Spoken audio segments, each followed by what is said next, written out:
Ada kembali di Kompas Petang, Saudara. KPK didesak segera menangkap Gubernur Papua Lukas NMB yang telah berstatus tersangka. Setelah beralasan menghindari potensi konflik jika NMB dijemput paksa, KPK kini menyebut tengah melengkapi alat bukti.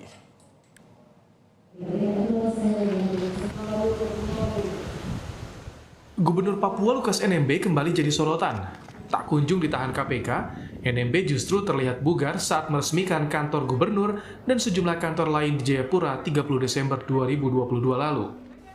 Secara kasat mata, kondisinya sehat. NMB tampak lancar saat menekan tombol sirine dan membubuhkan tanda tangan peresmian pada batu prasasti. NMB juga tampak menyalami banyak tamu dan bersuah foto. Kondisi ini berbeda dengan kondisi yang disebut tengah sakit dan banyak berdiam di rumah sekitar Oktober hingga November 2022. Termasuk saat Ketua KPK Firly Bahuri menemui NMB di kediamannya 3 November 2022. Pimpinan KPK telah mendengar kabar Lukas NMB telah beraktivitas seperti biasa. Tapi, Wakil Ketua KPK Alexander Marwata bilang, lembaganya masih memantau situasi keamanan di Papua untuk menghindari potensi konflik jika NMB sampai dijemput paksa.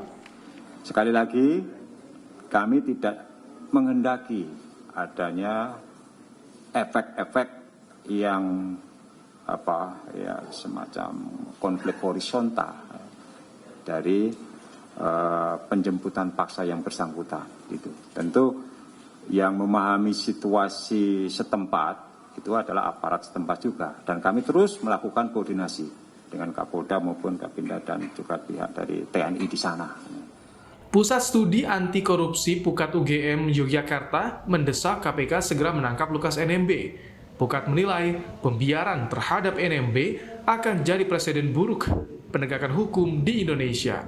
Nah, sayangnya KPK sejak awal tidak punya strategi yang baik ketika menetapkan Lukas NMB sebagai tersangka. Tidak terlebih dahulu mengamankan yang bersangkutan, tetapi kemudian didahului dengan membuat pengumuman. Setelah itu kemudian ada resistensi, Lukas menggalang massa untuk menghalangi upaya-upaya yang dilakukan oleh KPK.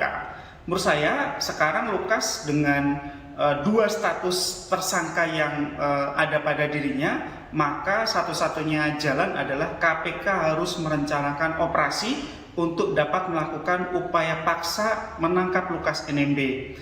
Setelah muncul desakan agar segera menangkap Lukas NMB, KPK menyebut masih melengkapi alat bukti dan mengkaji pasal berlapis yang dipakai menjerat NMB. Sejauh ini, KPK sudah memeriksa 65 saksi. Ya, yang pasti begini, kan tidak pernah ada dalam sejarah KPK kemudian seorang tersangka KPK tidak dilakukan penahanan, gitu kan? Pasti upaya-upaya itu nanti dilakukan. Sekarang kan kemudian butuh waktu untuk proses ke sana ya. Tetapi fokus kami tentu justru lebih utama dan penting mengumpulkan alat bukti ya. Terkait dengan dugaan aliran uang. Lukas NMB telah berstatus tersangka dugaan suap sejak September 2022. Kamis lalu, KPK resmi menetapkan statusnya sebagai tersangka dugaan suap dan gratifikasi proyek yang didanai APBD Provinsi Papua. KPK sekaligus menetapkan tersangka baru Riyatono Laka yang berperan sebagai pemberi suap 1 miliar rupiah untuk Lukas NMB. Tim Liputan Kompas TV. Setelah dalih sakit, Gubernur Papua Lukas NMB yang telah berstatus tersangka dugaan suap justru terlihat sehat saat meresmikan kantor gubernur. Mengapa KPK tak kunjung menangkap NMB? Apakah pertimbangan KPK menghindari potensi konflik dengan pendukung NMB bisa dimaklumi di mata hukum? Untuk membahasnya, sudah bergabung bersama kami melalui sambungan telepon juru bicara KPK bidang penindakan dan kelembagaan KPK Ali Fikri dan peneliti Indonesia Corruption Watch Kurnia Ramadana. Selamat petang Pak Fikri. Mas Kurnia, selamat datang. Selamat petang, selamat datang. Selamat sore Mas Brian. Baik, Pak Fikri, apa upaya terkini yang dilakukan oleh KPK untuk menangani Lukas NMB saat ini, Pak Fikri? Iya, yang pasti proses penyidikan tidak pernah berhenti ya. Kami terus lakukan proses penyidikan perkara ini. Setelah kemarin kami juga sudah umumkan secara resmi para tersangka dalam perkara ini dan satu diantaranya sudah dilakukan penahanan. Perlu kami sampaikan penahanan tentu ada syarat subjektif dan objektif dari penyidik begitu ya. ada kepentingan-kepentingan di dalam menahan seseorang tersangka begitu. Nah, kemudian yang kedua, tentu di dalam proses penyidikan setelah diumumkan dan juga dilakukan satu di antaranya penahanan, proses penyidikan masih terus berjalan, begitu ya. Oke. Untuk pemberi suap tentu dibatasi waktu maksimal hanya 2 bulan. Itu perkara harus selesai dan tidak boleh lebih dari itu karena tentu jika lebih KPK melanggar undang-undang, maka harus diserahkan kepada jaksa penuntut umum Baik. untuk dilakukan. Saya ingin yang jelas, berikutnya. Pak Fikri. Jadi alasannya keamanan atau melengkapi alat bukti atau kesehatan? Ya, kan ada 2 ya dalam strategi di sini. Yang pertama dalam segi materi proses penanganan perkara kan jauh lebih penting kalau kemudian melengkapi alat bukti itu dilakukan. Buat apa kemudian melakukan penahanan tetapi proses-proses pengumpulan alat bukti tidak segera dilakukan karena penahanan kan terbatas waktu begitu ya oleh undang-undang. Sekalipun kemudian proses penahanan juga ada syarat subjektif dan objektif dari tim penyidik KPK. Tidak bisa dipaksakan kapan harus melakukan penahanan karena di situ harus dipenuhi syarat-syarat sebagaimana di dalam KUHAP atau hukum acara pidananya. Yang kedua, secara non-teknis tentu juga ada banyak pertimbangan-pertimbangan yang kemarin Pak Alex juga sudah sangat jelas menyampaikan ya terkait dengan kondisi sosiologis begitu ya.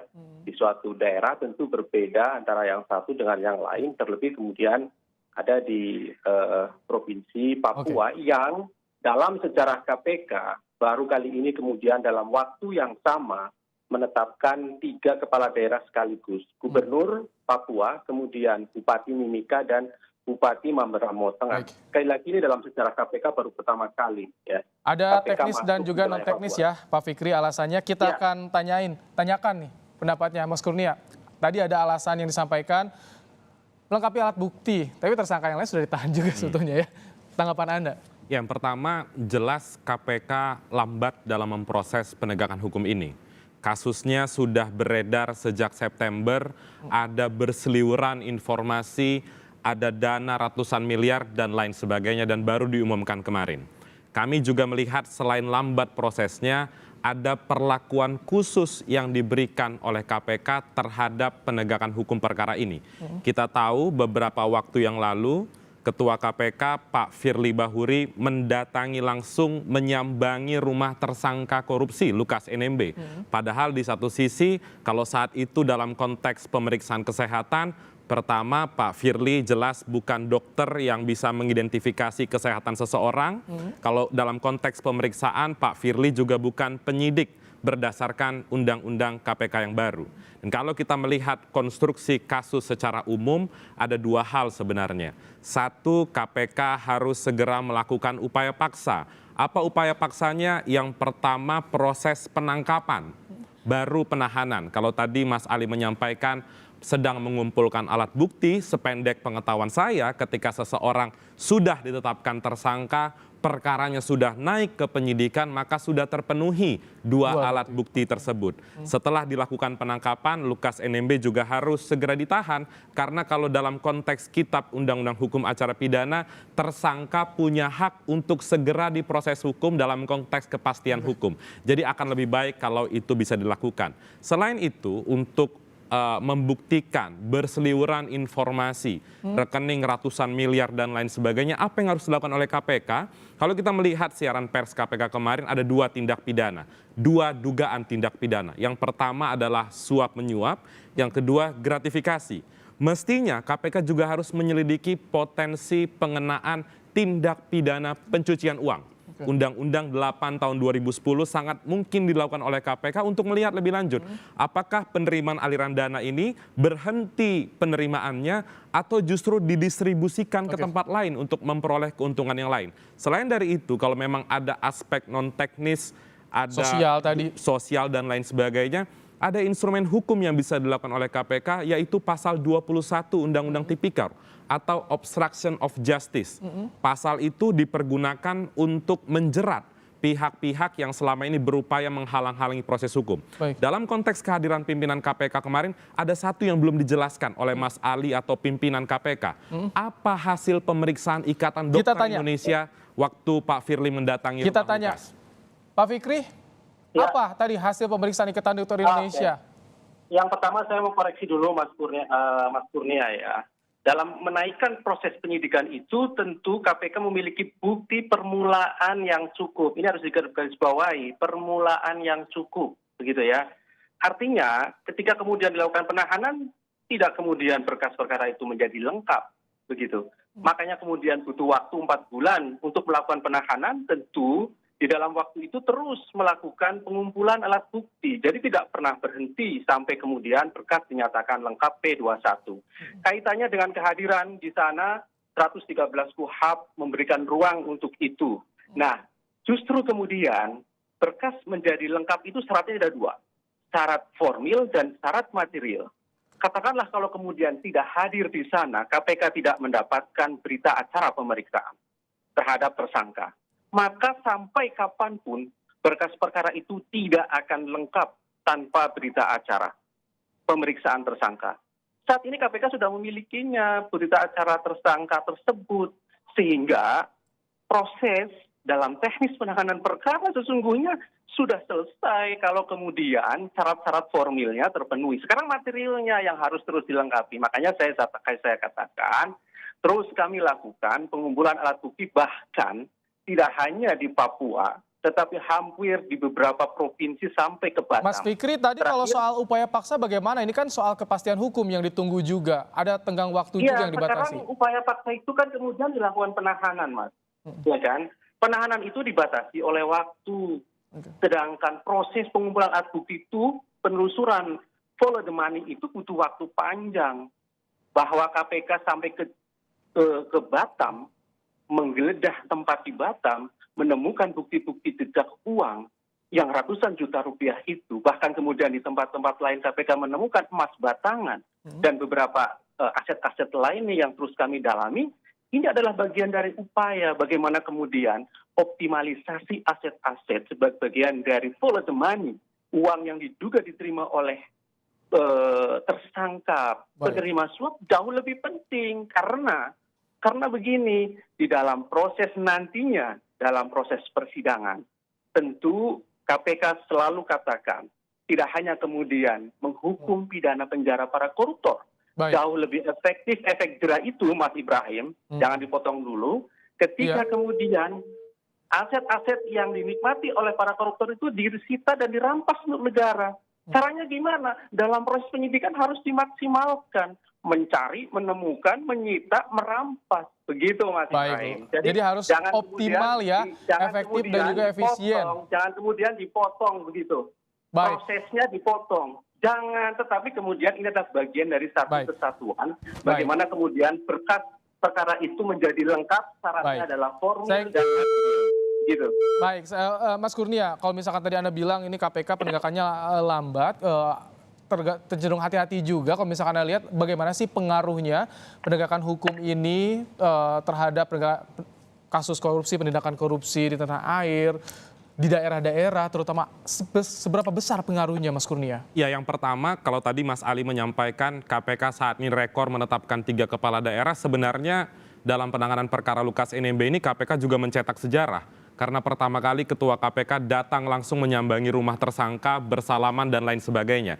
Tadi Mas Ali juga belum menjawab sebenarnya pertanyaannya, apa hasil pemeriksaan Ikatan Dokter Indonesia yang dihadirkan KPK ke rumah Lukas NMB. Kenapa ini menjadi penting? Kalau seandainya pemeriksaan Ikatan Dokter Indonesia menunjukkan bahwa KPK atau pemeriksaan tersebut menunjukkan tidak ada hal-hal yang mengkhawatirkan, maka sebenarnya KPK bisa langsung melakukan upaya hukum lanjutan, yaitu penangkapan. Jadi polanya sebenarnya bukan justru kalau kita mencermati ucapan Pak Alexander kemarin, KPK mengatakan boleh berobat ke luar negeri, ke Singapura, sepanjang dilakukan dulu penahanan dengan mekanisme pembantaran. Bukan itu poinnya. Sampaikan dulu kepada masyarakat, karena selama ini beritanya sudah kemana-mana. Apalagi sudah 4 bulan, KPK baru konferensi pers beberapa hari yang lalu, wajar jika kemudian masyarakat menginterpretasikan lain kerja KPK, sehingga harus ada kepastian hukum, bukan persoalan yang tadi Mas Ali sampaikan, waktu dan lain sebagainya. Kenapa pemberi suap itu sudah ditahan? Kalau konteks tindak pidana suap, Alat bukti belum lengkap misalkan tadi? alat bukti mungkin tidak lengkap dalam konteks formil. Tapi yang jelas kalau pemberi suap berarti kan konstruksi kejahatannya sudah utuh.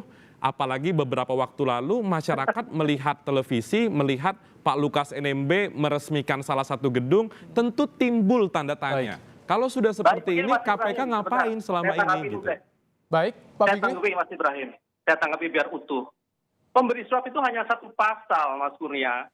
Pasal pemberi suap, pasal 5. Tersangka LE ini pasalnya adalah suap dan gratifikasi dari pihak-pihak lain. Pasalnya sudah berbeda. Pengumpulan alat buktinya tentu jauh lebih banyak dan lebih rumit ketika kemudian apalagi dicari follow the money-nya, uang yang diterima. Kalau pemberi selesai uang yang diberikan itu, jadi keliru besar. Kalau kemudian berkas ini sebenarnya sudah lengkap, pemberinya sudah cukup. Iya bagi pemberi. Tetapi apakah pemberi gratifikasi yang kemudian follow the money-nya itu selesai ketika kemudian pemberinya sudah ditahan? Belum, saya katakan. Karena ini ada butuh proses panjang untuk menyelesaikan perkara ini. Bahkan kalau kemudian kita melihat secara normatif, filosofisnya kenapa kemudian penerima suap itu ditahan lebih lama dari pemberi suap? Karena memang lebih rumit dan panjang. Ada langkah opsi yang persuasif? Sedikit saja singkat, Pak Fikri, ada langkah persuasif tidak yang bisa menjelaskan kasus ini, menyelesaikan kasus ini? Sedikit saja. Tentu terkait dengan proses pemeriksaan ID tadi ya. Kenapa kemudian tidak sampai? Ya itu justru kemudian kami tidak menerima argumentasi dari saudara penasihat hukum untuk kemudian dia berobat ke Singapura, gitu kan? Itu kemana? Salah satunya adalah dari rekomendasi dari tim dokter KPK itu sendiri. Nah, proses-proses persuasif yang dilakukan tentu KPK sudah berlakukan koordinasi dengan pihak keamanan di sana, termasuk kemudian supporting lainnya seperti intelijen dan lain-lain. Tentu KPK sudah lakukan. Kita tunggu ya, Pak Fikri, nanti perkara ini. Bagaimana upaya selanjutnya dari KPK, karena yang ditunggu juga soal kepastian hukumnya. Terima kasih, Ali Fikri. Baik, kami nanti akan sampaikan perkembangannya. Baik, terima kasih Ali Fikri, juru bicara KPK, dan juga Kurnia Ramadana, peneliti dari Indonesia Corruption Watch. Terima kasih telah hadir di Studio Kompas TV.